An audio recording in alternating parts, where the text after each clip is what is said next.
대한민국의 근현대사를 성경적 세계관으로 알리고 전하는 대한역사문화원의 한국 근현대사 바로 알기 특강입니다. 청일전쟁이 승리로 끝나게 되죠.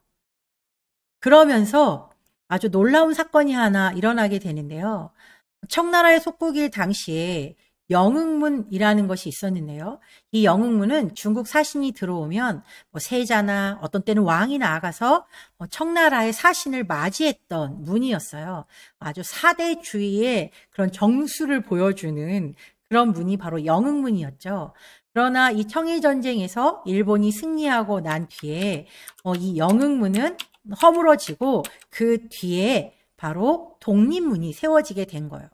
지금 서울 서대문에 있는 이 독립문은 일본으로부터 독립을 축하하기 위해서 만든 문이 아니라 청나라로부터 독립을 기념하기 위해서 세워진 문이었다는 걸 저희가 기억했으면 좋겠습니다. 그 당시 세계 정세는 점점 이 조선이라는 나라에 영향을 주게 흘러가고 있었어요. 그 당시에 러시아와 영국은 서로 세력 다툼을 하는 그런 상황이 벌어지고 있었는데요. 약 100여 년 동안 이런 세력 다툼과 전쟁들이 러시아와 영국을 중심으로 계속해서 일어나고 있었죠. 많은 대륙을 차지하고 또 많은 식민지를 가지고 있었던 영국은 러시아의 남하를 어떻게 해서든 막아야 됐었기 때문에 여러 나라와 동맹을 맺으면서 러시아가 해양으로 내려오는 것을 적극적으로 막고 있었어요. 이 과정 중에서 이 두 나라가 대치하면서 일어났던 그런 상황들을 우리는 그레이트 게임이라고 부르고 있는데요. 이 그레이트 게임, 영국과 러시아의 이 그레이트 게임이 사실 이 아시아까지 영향을 미치게 됐다는 걸 우리가 잘 기억을 해야 합니다. 이런 상황 가운데에서 러시아의 남하를 막기 위해서 영국은 일본과 아주 긴밀한 관계를 맺고 있었어요. 조선도 그런 세계 정세를 잘 눈치채고 있었다면 러시아하고 손절을 하고 영국과 손을 잡는 그런 제스처를 취했으면 너무나도 좋았겠지만 그러나 여전히 고종과 민비는 친러적인 성향을 엄청나게 많이 가지고 있었던 거예요. 그런 배경으로 일어난 안타까운 사건이 바로 을미사변이었어요. 조선의 왕비가 일본에 의해서 시해되는 사건이었죠. 물론 이 사건은 일본의 만행이라고 할 수 있습니다. 그러나 이 사건을 자초한 것은 고종과 민비였다는 것도 우리가 분명히 깨달아야겠죠. 조금만 생각이 있고 조금만 더 앞을 내다보는 사람들이었다면 누구와 손을 잡아야 될지를 제대로 알게 됐을 거기 때문에 그런 거죠. 이 사건 이후에 고종은 아관파천을 하게 됩니다. 아관파천이라는 건 말 그대로 러시아로 도망을 친다는 거죠. 그러니까 러시아 땅으로 직접 도망을 가는 것은 아니라 러시아 공사관으로 이제 피신을 하는 것. 그래서 아관파천이라고 이제 이름이 붙여졌는데요. 이 그림을 보면 고종은 러시아 공사관 안에 숨어 있고 많은 조정 신료들과 또 백성들은 왕이 빨리 황궁하기를 간절히 바랬었습니다. 약 1년이 넘는 시간 동안 고종은 러시아 공사관에 틀어박혀서 그 안에서 잔치판을 벌이면서 지냈다고 해요. 사실 이 고종의 도피 행각은 한두 번이 아니었어요. 아주 여러 번에 걸쳐서 이 도피 행각들이 이루어졌는데요. 성공을 한 것은 1896년 2월에 했던 이 아관파천 뿐이었고 나머지는 시행을 못하거나 아니면 그 공사관들로부터 거부를 당하거나 실패하거나 이제 그랬던 상황이었어요. 우리가 이것만 보더라도 한 나라를 지키기 위해서 끝까지 그 자리를 지켜야 될 왕인 고종은 날마다 자기의 안위를 위해서 도망갈 궁리만을 하고 있었던 게 고종이었다는 것을 우리가 알게 되는 거죠. 그러니 그 밑에 백성으로 사는 사람들의 고통이 얼마나 컸을지 우리가 짐작해 볼 수 있습니다. 고종은 이제 나라의 이름을 바꿉니다. 조선이라는 나라에서 대한제국이라는 새 이름을 가지게 됐어요. 근데 중요한 것은 이름만 바꾼다고 그 사람의 생각과 정신이 다 바뀌는 것은 아니라는 거죠. 대한제국도 마찬가지였어요. 이름은 그럴싸하게 제국이라는 이름을 가지고 이름을 바꾸었죠. 모토가 뭐였냐면 근대 제도와 상공업 진흥 정책으로 부강한 나라를 만들어 보자였어요. 이것은 정말 훌륭한 생각이라고 생각되지만 그러나 이것들은 실질적으로 이루어지지는 못했죠. 문제는 바로 이거였습니다. 왕실과 국가의 권위를 바로 세우고 자주적인 나라를 이룩한다. 왕실의 권위가 먼저였던 거예요.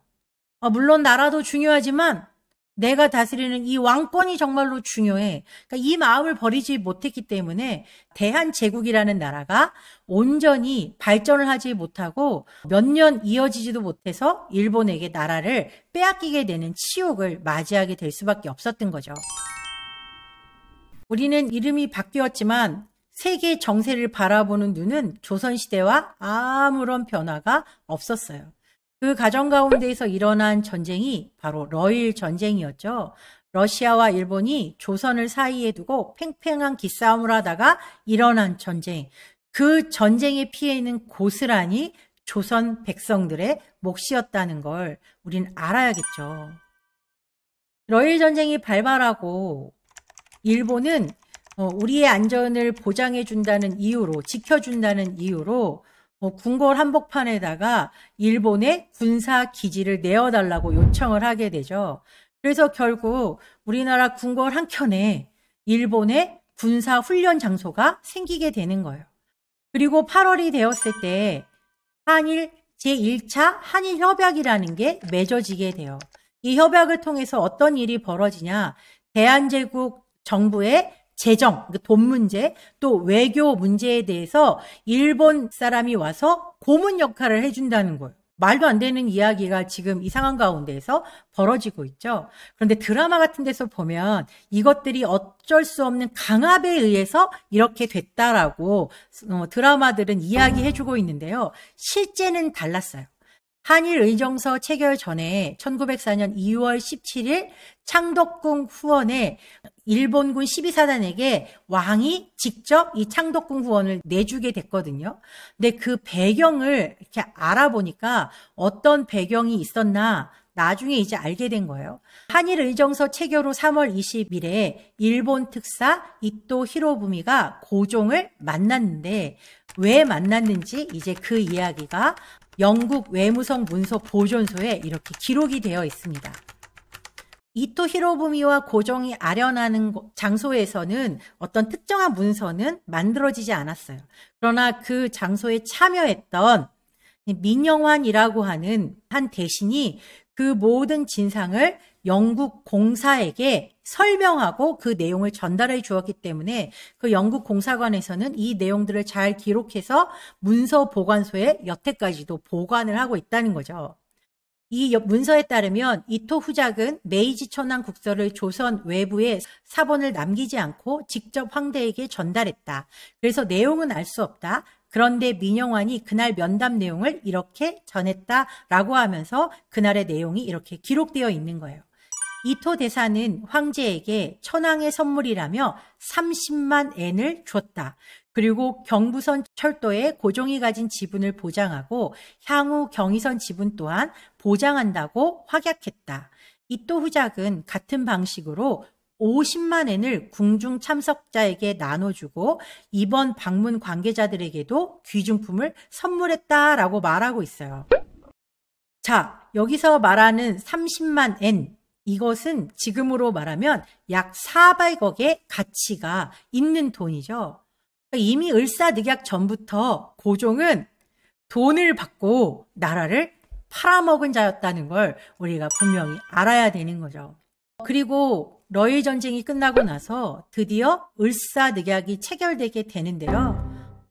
러일 전쟁에서 승리한 일본이 외교권을 빼앗아 가게 되는 아주 우리로서는 정말 수치스러운 조약이 이제 맺어지게 된 거죠. 그런데 문제는 뭐였었냐? 이 을사늑약에는 고종이 돈을 받아챙긴 정황이 있다는 거예요. 고종이 2만 원의 나라를 팔아 넘겼다는 걸 우리가 분명히 기억해야 되는 거죠. 우리는 이완용이 나라를 팔아먹었다고 생각을 하잖아요. 근데 그렇지 않았다는 거죠. 을사조약 6일 전에 일본으로부터 돈을 받은 고종 황제라고 여기에 기록이 되어 있죠. 주한 일본 공사였던 하야시 곤스케가 을사조약 전에 대한제국 황제와 대신들에게 지급한 비밀 기록이 일본 공사관 기록에 남아 있는 거예요. 어떻게 되어 있냐? 지난달 4일자 기밀 제119호로서 보호권 확립에 관한 조약 체결을 위하여 무엇인가 비용을 필요로 하겠기에 기밀비 10만 원을 송부하여 위의 목적에 지출하는 훈시를 받았습니다. 그러니까 이 을사늑약 전에 뭔가 돈을 좀 써가지고 이 조약이 매끄럽게 되기 위해서 일본에서는 돈을 써서 이렇게 하라고 했다는 그 지시가 내려왔다는 이야기를 하고 있는 거죠. 그래서 어떻게 했냐. 신협약 체결 전에 있어서는 당장 이토 대사 내한의 즈음에 궁중 내탕금이 궁핍한 상태라는 것을 탐지했기 때문에 대사 접대용 비용에 충당하는 명의 아래 2만 원을 심상훈을 거쳐 황제의 수중에 납입시키고 라고 되어 있어요. 이미 을사조약 6일 전에 이런 일들이 벌어졌다는 거예요. 고종이 2만 원을 받았다는 이야기가 여기 나오는 거죠. 그 2만 원과 지금의 2만 원은 아주 큰 차이가 있습니다. 그리고 그 신하들에게도 왕을 보좌했던 신하들에게도 돈을 주었다. 여기에 보면 이완용 이름도 나오죠. 그러니까 그런 사람에게도 다 돈을 나누어 주었다라고 말하고 있어요. 결국 고종은 자기가 돈이 필요했기 때문에 나라를 팔아먹은 거예요. 이완용에 의해서 나라가 팔린 게 아니라 고종의 지시가 없이는 절대로 나라가 팔릴 수 없다는 것을 우리가 알아야 되는 거죠. 이날에 이런 상황들을 영국 부영사였던 윌라드는 이렇게 기록하고 있어요. 새벽 2시에 잔디밭에서 중면정 쪽을 바라보니 건물 주변뿐만 아니라 그 베란다까지 일본 사람들이 가득했다. 프랑스 공사관 통로까지도 사람들이 많았다. 여차하면 고종 황제가 도망갈까 해서 지키고 있는 것 같았다라고 말하면서, 그런데 이제 고종에 대한 이야기를 하죠. 이곳 상황은 참 놀랍다. 왕관을 쓴 자들 가운데 최악으로 비겁하고 최하급인 황제는 궁전 속에 움츠리고 자기가 저지른 잘못으로 타인을 고통스럽게 만들었다. 황제는 외부 대신에게 조약에 서명하라고 지시하고서는 자기가 지시하지 않았다고 말하라고 또 지시했다. 그러니까 이완용한테 너 가서 서명하고 와 라고 말을 한 거예요. 그러면서 뭐라고 하냐면 내가 하라고 했다고는 절대로 말하지 마. 너 혼자 한 거야? 라고 말하고 했다는 거예요. 정말 대단한 존재죠. 한규설이라는 대신은 회담장에서 쫓겨나는 일도 있었어요. 왜냐하면 고종한테 달려가서 이렇게 말했기 때문이에요. 제발 왕이시여 대신들로 하여금 나라를 배신하지 말게 하옵소서 라고 말한 거예요. 이렇게 하고 나서 3년형을 언도받았다고 하죠. 윌라드는 정말 마무리를 하면서 이런 이야기를 해요. 제일 얼토당토 아는 일은 저들은 무슨 일이 닥칠지 벌써 경고가 돼 있었고 그래서 늦기 전에 이 사태가 오지 않도록 충고를 받았다는 사실이다. 이미 알고 있었다는 거예요. 많은 외국의 사신들이 와서 이러면 안 된다. 지금은 세계 정세상 이렇게 해야 된다는 걸 끊임없이 말해 주었지만 그 말에 귀를 기울이지 않았다는 거예요. 그러면서 타조처럼 모래에 머리를 쳐박고 그 사태를 똑바로 보려고 하지 않았다는 거죠. 고종에 대한 증언들은 계속해서 이어지는데 고종의 의전을 담당했던 엠마 크레벨이라는 사람은 이렇게 말하고 있었어요. 러일 전쟁 후에 조선 전국은 엄청나게 지금 혼란 속에 쌓여가고 있는데 이 사실을 눈치채지 못한 단 한 사람이 바로 고종 황제였다라고 말하고 있었죠. 그리고 청나라의 대신이었던 사신이었던 서수봉이라고 하는 사람은 고종 앞에 가서 마치 칭찬하듯이 비아냥거린 거예요.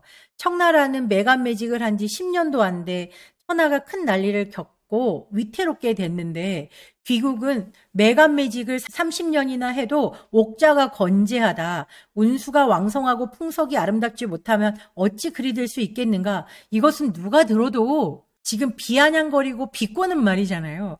그런데 고종이 뭐라고 했냐면 크게 웃음을 터뜨리며 부끄러워할 줄 몰랐다고. 그렇지 뭐 우리나라가 원래 좀 그래. 그렇게 표현을 한 것 같아요. 그랬더니 서수붕이 밖으로 나와서 사람들에게 이 조선의 백성들 너무너무 슬픈 민족이다. 저런 왕을 왕으로 섬기고 있으니 정말 불쌍하다라고 표현을 할 만큼 고종은 정말 급이 다른 인간이었어요.